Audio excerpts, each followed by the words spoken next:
السلام علیکم ورحمۃ اللہ وبرکاتہ۔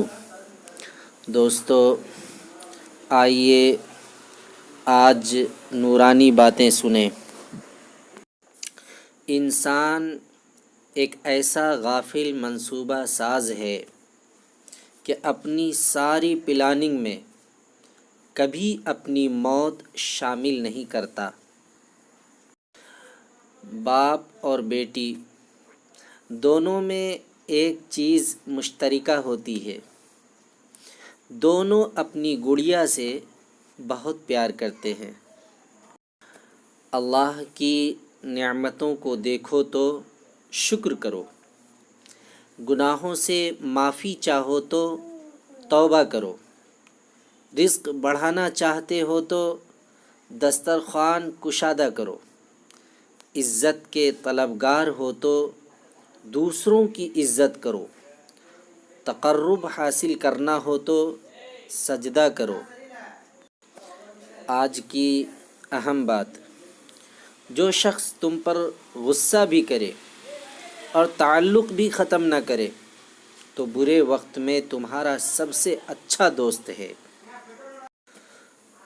وہ انگلی جو مشکل میں آپ کے آنسو پوچھتی ہے ان 10 انگلیوں سے بہتر ہے جو آپ کی کامیابی پر تالیاں بجاتی ہیں۔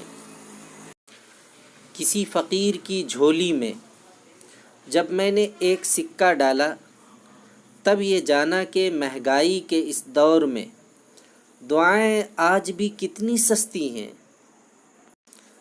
بادشاہ نے وزیر کو انگوٹھی دی اور کہا، اس پر کوئی ایسا فقرہ لکھوا لاؤ جسے میں خوشی میں پڑھوں تو اداس ہو جاؤں اور غم میں پڑھوں تو خوش ہو جاؤں۔ وزیر گیا اور انگوٹھی پر یہ فقرہ لکھوایا، یہ وقت بھی گزر جائے گا۔ آنسو خالق اور مخلوق کے درمیان کوئی پردہ نہیں رہنے دیتا۔